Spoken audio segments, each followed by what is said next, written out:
Hello friends, कैसे हैं आप लोग। उम्मीद कर रहा हूं आप सभी लोग अच्छे होंगे और पढ़ाई कर रहे होंगे।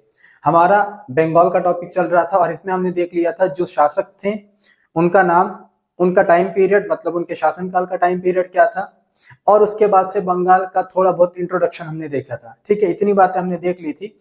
अब इसके बाद का जो हमारा टॉपिक है उसमें बंगाल के जो नवाब हैं उन नवाबों को एक एक करके उनकी डिटेल्स को पढ़ना है। जो एग्जाम के पॉइंट ऑफ व्यू से ज्यादा रिलेवेंट होगा उसको थोड़ा सा डिटेल में पढ़ेंगे, जो कम रिलेवेंट होगा या काम का नहीं होगा, एग्जाम में वहां से क्वेश्चंस कम आते होंगे, उनको हम कम पढ़ेंगे या नहीं पढ़ेंगे। ठीक है ना, क्योंकि हमारा काम है एग्जाम के सारे क्वेश्चंस बन जाने चाहिए अगर उस टॉपिक से आते हैं। एक्स्ट्रा हमको नहीं देखना है जो फालतू की चीजें होती। ठीक है ना, तो आज हमारा पहला शासक है या पहला नवाब है बंगाल का जिसको हम पढ़ने वाले हैं, वो है मुर्शिद कुली खान।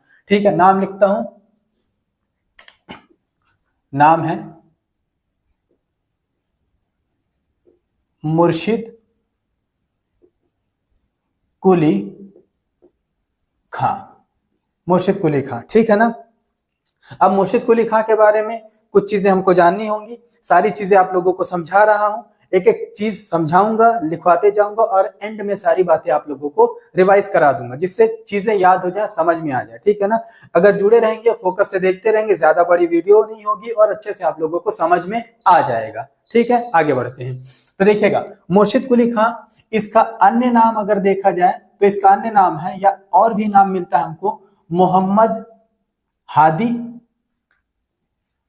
मोहम्मद हादी, या एक और नाम इसका मिलता है मिर्जा हादी। ठीक है, ये दो नाम इसका मिलता है। ठीक है ना, इसके बाद से अभी एक और नाम आप लोगों को बताऊंगा। ठीक है, तो देखिए मुर्शिद कुली खां, इसके बारे में पहला फैक्ट आपको जानना होगा कि ये बंगाल का पहला नवाब है। बंगाल का पहला नवाब है, फर्स्ट नवाब ऑफ बंगाल, पहला बंगाल का नवाब है। और इसके बारे में दूसरा फैक्ट क्या याद रखेंगे कि ये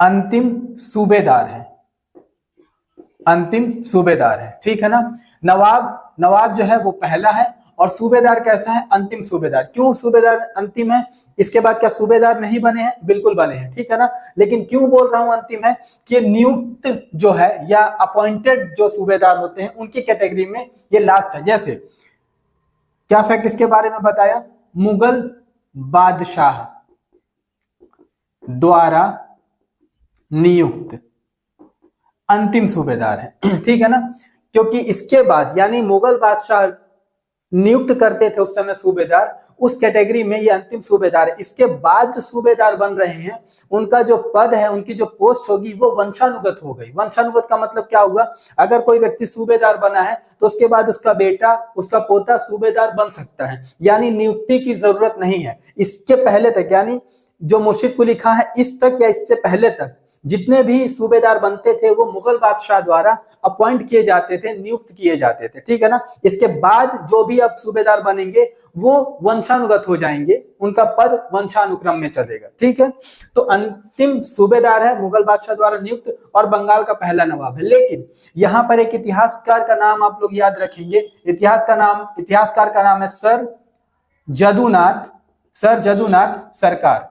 ठीक है ना, अब इनको क्यों याद करना है इस इतिहासकार को, क्योंकि इस इतिहासकार ने बताया है कि जो मुर्शिद कुली खां था ये प्रारंभ में मुस्लिम नहीं था, प्रारंभ में मुस्लिम नहीं था। तो क्या था, ये प्रारंभ में स्टार्टिंग में हिंदू था। ठीक है, और अगर हिंदू था तो इसका नाम क्या मिल जाएगा, प्रारंभ में इसका नाम हमको मिलता है सूर्य नारायण मिश्रा। ठीक है, ये जो मुर्शिद कुली खां आप लोग नाम सुन रहे हैं या मोहम्मद हादी नाम सुन रहे हैं या मिर्जा हादी नाम सुन रहे हैं, उसका पहला नाम या पहली कम्युनिटी जो थी हिंदू थी, यानी हिंदू धर्म से आता था और उसका नाम था सूर्य नारायण मिश्रा। तो अचानक से ये परिवर्तन कैसे हुआ, नाम परिवर्तित हो गया, धर्म भी परिवर्तित हो गया, ऐसा क्यों हुआ, तो इसकी कहानी देख लेते हैं। ठीक है ना, अब इसके बारे में देखते हैं। ये सूर्य नारायण मिश्रा का जन्म हुआ था 1660 भी इसका जन्म मिलता है और 1665 भी इसका जन्म मिलता है। किसी बुक में 1670 भी इसका जन्म मिला है। ठीक है ना, तो जहां पर इतिहास कंफ्यूजन में होता है, जहां पर इतिहास या इतिहासकार स्वयं असमंजस में होते हैं, डाउट में होते हैं, शंका में होते हैं, संदेह में होते हैं, कंफ्यूजन में होते हैं, वहां पर ऐसे क्वेश्चन एग्जामिनर नहीं पूछता है। ठीक है, तो यहां पर कंफ्यूजन दिखाई दे रहा है कि मुर्शिद कुली खां पैदा कब हुआ है, 1660 में हुआ है, 1665 में हुआ है या 1670 में हुआ है। तो एग्जामिनर ऐसा क्वेश्चन नहीं पूछेगा, केवल आप लोग याद रखेंगे। पूछा जाए मास्टर तुम बता दो कि अप्रोप्रिएट क्या होगा, यहाँ पर अगर ऑप्शन में आ ही गया तो आप लोग लगा लेंगे सबसे पहले 1660 को, उसके बाद से प्रायोरिटी देंगे 1665 को। ऑप्शन में सारे तो रहेंगे नहीं, अगर रहेंगे तो 1660 लगा दीजिएगा, और एक ही रहे तो अलग बात है। ठीक है ना, 1660 या 65 या 1670 में इसका जन्म होता है। जन्म कहाँ हुआ है, तो जन्म को लेकर के भी दक्कन में इसकी बात हो रही, दक्कन में इसका जन्म हुआ था, या एक और जगह मिलती है उड़ीसा, उड़ीसा में भी इसका जन्म मानते हैं। तो जो आपको समझ में आएगा ऑप्शन के हिसाब से उसको आप लोग लगा देंगे। ठीक है, फिर आगे बढ़ते हैं। इसका नाम देख लिया हम लोग, प्रारंभ में हिंदू था, नाम था सूर्य नारायण मिश्रा, इसका जन्म हुआ था 1660 में दक्कन या उड़ीसा में। ठीक है ना, फिर इसके बाद बोला जाएगा इसकी मृत्यु कब हो गई, तो मृत्यु हो गई इसकी 30 जून 1727 को। ठीक है ना, 1727 को इसकी मृत्यु हो जाती है। 1670 या 1660 में इसका जन्म हुआ है और 1727 में इसकी मृत्यु हो गई। मृत्यु हो गई है तो पूछा जाएगा इसकी समाधि कहां पर है, इसकी समाधि या मकबरा कहां पर बनाया गया है, तो इसका मकबरा या समाधि है कटरा मस्जिद में। कटरा मस्जिद ये कहां पर है, ये है मुर्शिदाबाद में, मुर्शिदाबाद बंगाल में। ठीक है, इतनी बातें अभी समझ में आ रही हैं।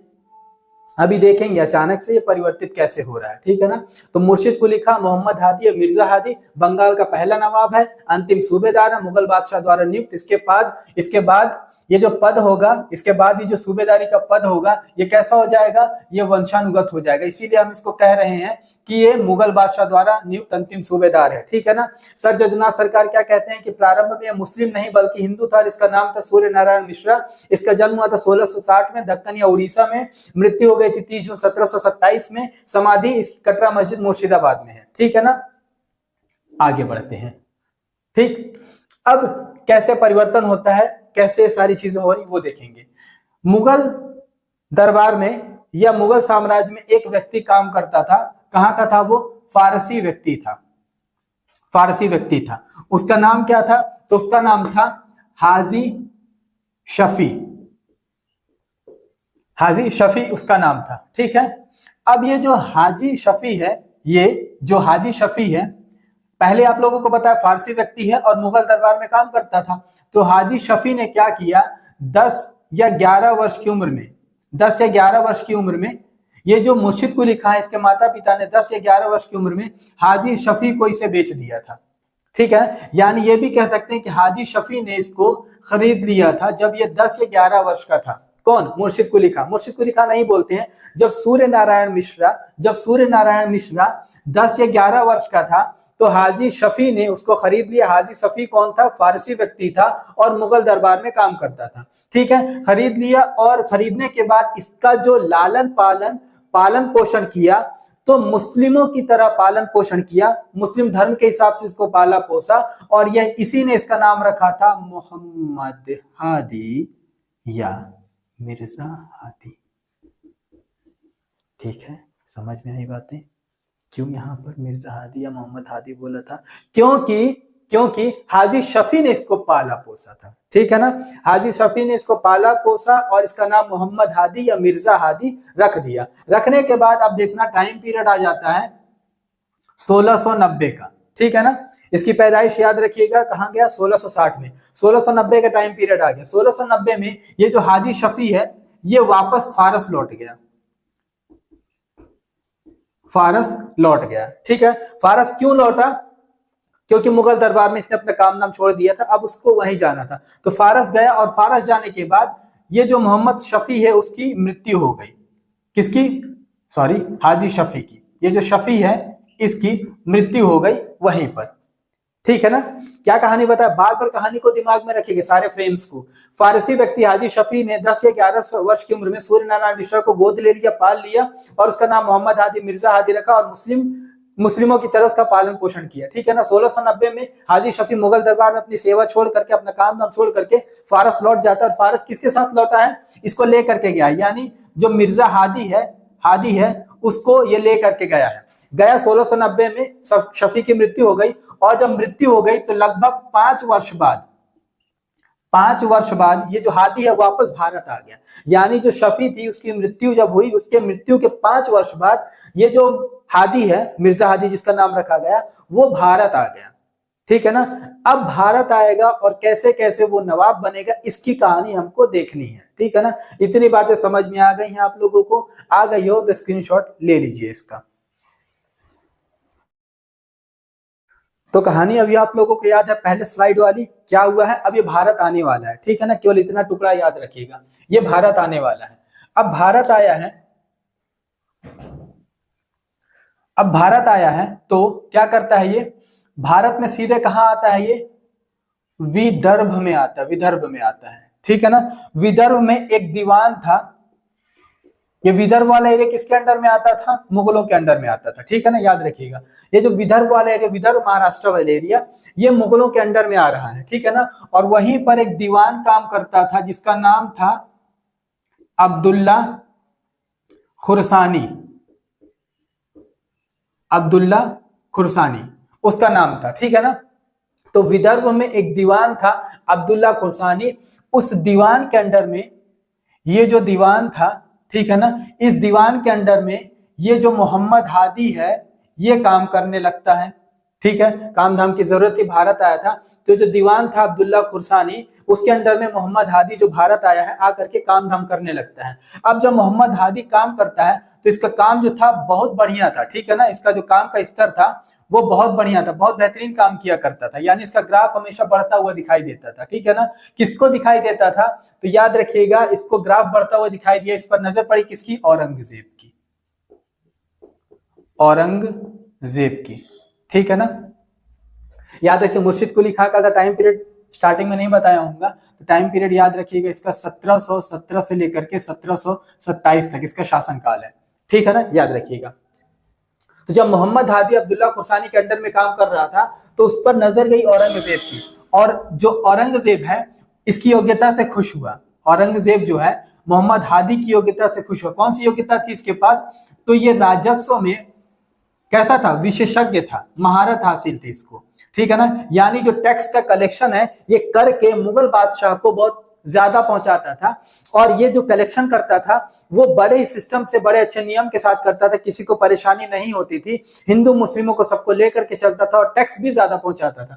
तो औरंगजेब देखा तो खुश हो गया कि वाकई में ये अच्छा व्यक्ति है, इसकी योग्यता है, राजस्व में ज्यादा से ज्यादा योग्यता है। तो जैसे ये क्वालिटी देखा उसके में, तो इसको एक पद देता है। कब? 1701 में। 1701 में इसको बनाया गया बंगाल का सूबेदार बना दिया गया, ठीक है। बंगाल का सूबेदार इसको बनाया गया। किसके द्वारा बनाया गया? तो औरंगजेब द्वारा बनाया गया। क्यों बनाया गया? इसकी योग्यता को देखकर, योग्यता के कारण। कैसी योग्यता थी? राजस्व वाली योग्यता थी, यानी टैक्स कलेक्शन ये अच्छे से कर लेता था। 1701 में इसको बंगाल का सूबेदार औरंगजेब ने बना लिया।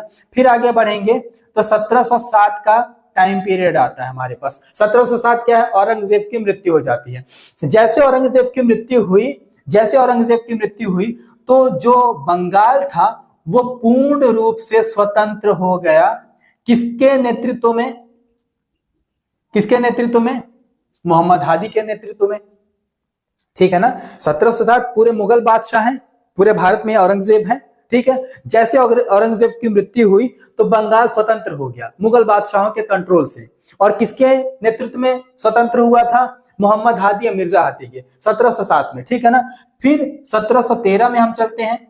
1713 में फर्रुखसियर बादशाह बना है, और फर्रुखसियर इसको दोबारा सूबेदार का पद दे देता है। दोबारा ही सूबेदार बना दिया जाता है बंगाल का, क्योंकि बताया हूं आप लोगों को अंतिम सूबेदार है जो नियुक्त किया जा रहा है। यहां पर सूबेदार बना, और फिर अब टाइम पीरियड आ जाएगा, ये लिखा हूं यहां पर, ठीक है ना। 1713 के बाद टाइम पीरियड आता है इंपॉर्टेंट जो है 1717। 1717 में इसको बंगाल का नवाब घोषित कर दिया जाता है, या ये बंगाल का नवाब बन जाता है, पहला नवाब है बंगाल का, ठीक है ना। 1717 इसी के साथ एक और टाइम पीरियड याद कर लीजिए 1719। 1719 में इसको उड़ीसा का सूबेदार नियुक्त कर दिया गया। ठीक है, उड़ीसा का सूबेदार, कहीं पर गवर्नर भी मिलता है, ठीक है ना। तो उड़ीसा का सूबेदार इसको 1719 में बना दिया गया। क्या बताया मैं, भारत आया वो, और भारत आने के बाद विदर्भ के दीवान अब्दुल्ला खुरसानी के अंडर में काम करने लगा तो उसकी नजर, मतलब उस पर औरंगजेब की नजर पड़ी, उसकी योग्यता जो राजस्व वाली थी उस पर बहुत खुश हुआ औरंगजेब, और 1701 में उसको बंगाल का सूबेदार बना दिया। 1707 में पूर्ण स्वतंत्र नेतृत्व मिल गया, क्योंकि 1707 में औरंगजेब की मृत्यु हो गई थी। यहां लिख देता हूं, मृत्यु हो गई थी किसकी, औरंगजेब की। जब मृत्यु हो गई तो पूर्ण स्वतंत्र नेतृत्व मिल गया उसको बंगाल का। 1713 में सूबेदार दोबारा नियुक्त किया गया, क्योंकि नया बादशाह बनेगा तो सारे पद को, जो भी पोस्ट है उनको दोबारा से अलाउ करना पड़ेगा, उनको वैलिड करना पड़ेगा।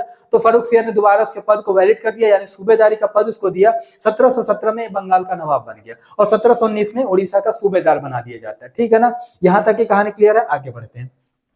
अब देखना क्या होता है, जब ये बंगाल का नवाब बन गया, ठीक है ना, तो यहीं पर का हमेशा से प्रतिरोध करता रहा एक व्यक्ति, कौन है वो, अजीम उस्मान।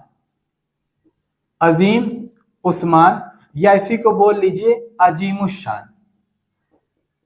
ठीक है ना, अजीमुशान। ये कौन है, बताया था स्टार्टिंग में आपको, औरंगजेब का पोता है। ये हमेशा इसको दिक्कत दिया करता था। क्यों, क्योंकि ये चाहता था, ये टैक्स को कलेक्ट करता था, टैक्स वगैरह लेता था, यानी जो भी लोगों से टैक्स लेना है और लेकर के मुगल बादशाह को पहुंचाना है, ये भी वही काम करता था, बट टैक्स में चोरी करता था, पूरा टैक्स नहीं पहुंचाया करता था। ठीक है, और ये जो मिर्जा हादी या मोहम्मद हादी या मुर्शिद को लिखा था, पूरा टैक्स पहुंचाता था। क्यों औरंगजेब इस पर इतना मेहरबान था, क्योंकि ये धोखा दिया करता था, टैक्स पूरा नहीं पहुंचाता था, और ये पहुंचा दिया करता था। जब इसको पूरा ऐसी योग्यताएं मिलती गई, ऐसा पद मिलता गया, तो इसको जलन होने लगी, ईर्ष्या होने लगी, हमेशा से दुश्मनी हो गई। जब ये नवाब बन गया, उड़ीसा का सूबेदार बन गया, मतलब मोहम्मद हादी मिर्जा हादी, तो इन दोनों में द्वंद्व हो गया, ये दोनों में मतभेद हो गया, मुर्शिद में और अजीम उस्मान में। मुर्शिद क्यों इससे दुश्मनी करने लगा, या क्यों इसको नापसंद करता था, क्योंकि जो अजीम उस्मान था या अजीम उस्मान था, ये अंग्रेजों के प्रति लॉयल था, ईमानदार था। इसकी जो नीतियां थी कोमल थी, यानी अंग्रेजों को रियायत दिया करता था, ये अंग्रेजों को थोड़ा सा विशेष प्रायोरिटी देता था, स्पेशल प्रायोरिटी दिया करता था। इस वजह से मुर्शिद को ये पसंद नहीं था। तो क्या क्या मुर्शिद ने, क्या क्या इसने इलाका बदल दिया, आप लोगों को बताया। इलाका क्या, पहले राजधानी ढाका होती थी, ठीक है ना, ढाका में राजधानी बनी थी नवाबों की, तो इसने अपनी राजधानी क्या कर लिया, मुर्शिदाबाद, या जिसका नाम पहले मकसूदाबाद था, इसी के नाम पर मकसूदाबाद को ही हम मुर्शिदाबाद बोलते हैं, मुर्शिदाबाद, क्योंकि औरंगजेब ने इसी के नाम पर मकसूदाबाद को मुर्शिदाबाद कर दिया था। ठीक है ना, तो जब विवाद होने लगा, बोला भाई टेंशन, लड़ाई झगड़ा नहीं करना मेरे को, एक काम करता हूँ, ढाका से अपनी राजधानी मकसूदाबाद या मुर्शिदाबाद कर लेता हूँ, और अपनी राजधानी ये परिवर्तित कर लिया। ठीक है ना, परिवर्तित कर लिया, सारा काम अब यहीं से करेगा ये, और यहाँ जाने के बाद कुछ अच्छे काम करता है, और उन अच्छे कामों की लिस्ट में सबसे बेहतरीन जो काम करता है वो जमींदारी सुधार में काम करता है। ठीक है, जमींदारी सुधार करता है। इतनी बातें स्क्रीनशॉट ले लीजिए, फिर आगे बढ़ते हैं। ठीक है, तो क्या बताया आप लोगों को, अब ये अपनी राजधानी परिवर्तित कर लिया, और राजधानी परिवर्तित करने के बाद कई भूमि सुधार कार्यक्रम करता है और भूमि सुधार कार्यक्रम के तहत 3 चीजें याद रखिएगा। इसने खालसा भूमि शुरू की, खालसा भूमि की शुरुआत की। इसने इजारेदारी व्यवस्था शुरू की, ये दिल्ली सल्तनत में भी पढ़ेंगे हम इसको, और ये इजारेदारी व्यवस्था, और टंकावी या टकावी ऋण की व्यवस्था भी शुरू की। ये 3 काम करता है ये, ठीक है ना। समझा देता हूं। खालसा भूमि क्या थी, छोटी छोटी भूमियों का या जागीरों का अधिग्रहण कर। ठीक है, जैसे बहुत सारी भूमि है, तो ये कुछ भूमियां हैं इनको मिला लिया, कुछ ये भूमि है इनको मिला लिया, कुछ ये भूमि है इनको मिला लिया, और छोटी छोटी भूमियों को मिला करके एक बड़ी भूमि या बड़ी जमीन या बड़ी जागीर बना देना। यानी छोटी जागीर ए, जागीर बी, जागीर सी, ठीक है ना, इन तीनों को मिला करके जागीर एक्स बना दिया। यानी छोटी छोटी जागीरों को, छोटी छोटी जमीनों को जोड़ करके बड़ी भूमि बना देना, ऐसी भूमि को खालसा भूमि कहते थे। तो इसमें क्या किया, छोटी छोटी जागीरों का अधिग्रहण किया, और अधिग्रहण करने, यानी सरकार उसको अपने अंडर में ले लिया और अंडर में करने के बाद छोटी छोटी जमीनों को जोड़ करके बड़ी जमीन बना दिया और बोला इस पर काम किया जाए, ठीक है ना, क्योंकि छोटी जमीनों पर टैक्स कम आता था, कोई कलेक्शन नहीं हो पाता था और उसके बाद से इनका जो डेटा रहता था वो भी सही से नहीं हो पाता था। तो जो भूमियां बहुत छोटी थी उनको जोड़ करके बड़ी भूमि बना दिया और वहां से इसको अच्छा टैक्स आने लगा। इसके बाद से इजारेदारी व्यवस्था क्या होती है, ठेके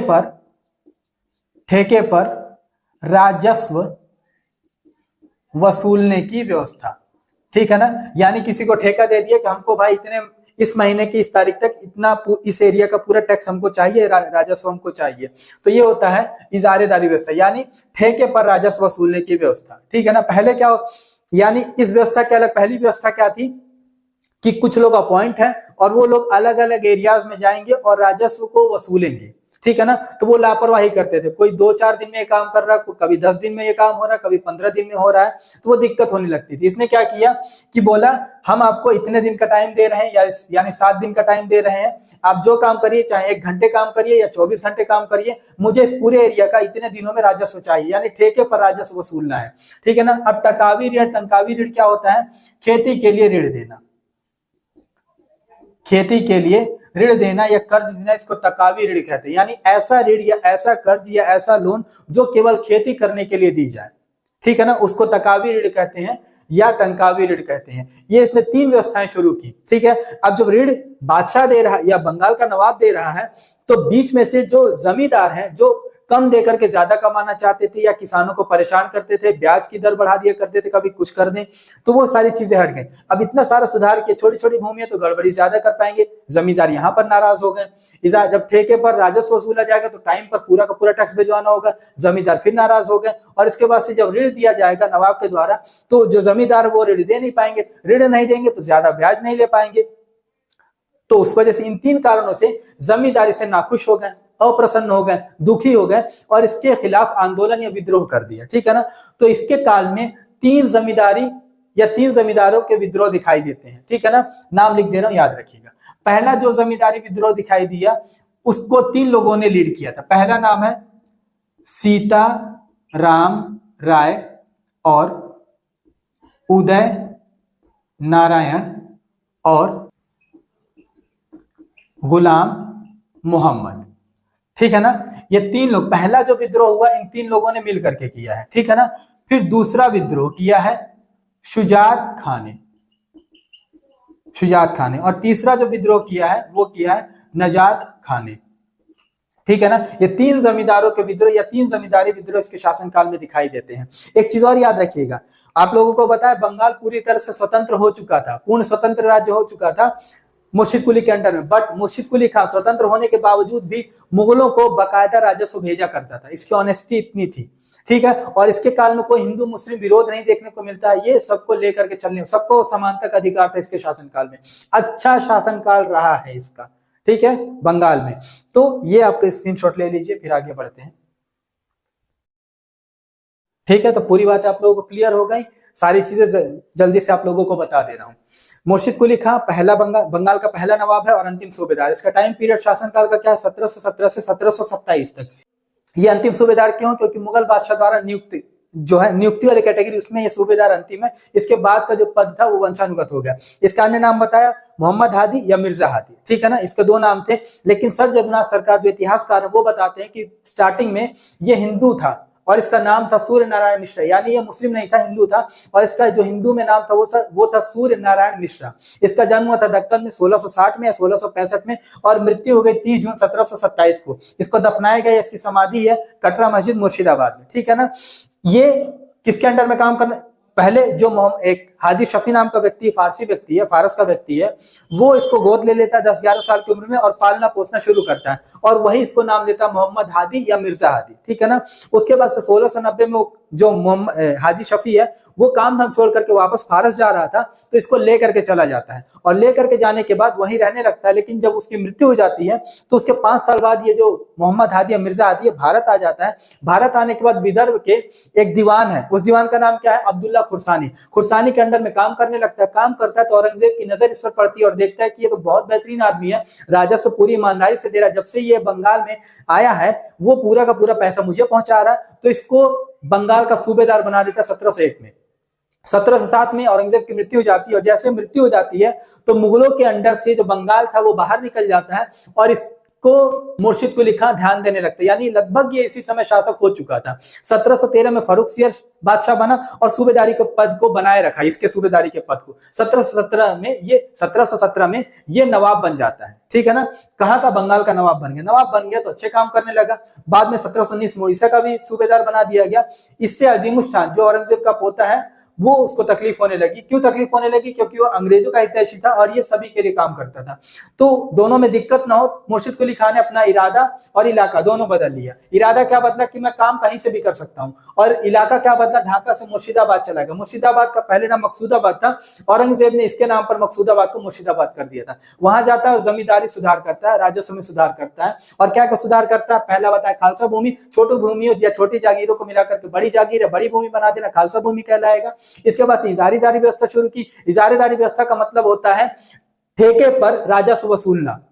और लास्ट में टकावी ऋण शुरू किया, यानी ऐसा ऋण या ऐसा लोन जो केवल खेती के लिए दिया जाए, उसको टकावी तंकावी ऋण कहा जाता था, इसी ने शुरू की। इस कारण से जमींदार इससे नाखुश हो गए और इसके काल में विद्रोह कर दिए। 3 विद्रोह देखने को मिलता है। पहला विद्रोह है उदय नारायण, सीताराम राय और गुलाम मोहम्मद द्वारा, दूसरा शुजात खां और तीसरा निजात खां। इन 3 विद्रोह को हम इसके काल में देखते हैं। बाकी इसका शासनकाल बेहतरीन था। इसके शासनकाल में किसी तरह का भेदभाव नहीं होता था, सभी को समानता का अधिकार था, नौकरियों में, पढ़ाई में, हर चीज में। ठीक है, इतनी बातें क्लियर हो गई। उम्मीद है आप लोगों को समझ में आया होगा। समझ में आया हो तो प्लीज कमेंट में बताइएगा, लाइक करिएगा, शेयर करिएगा, कमेंट करिएगा, और धीरे धीरे आप लोगों को सारी वीडियोज मिलती रहेंगी। धन्यवाद, थैंक्स लॉट, टेक केयर, खुश रहिए और पढ़ते रहिए। बाय।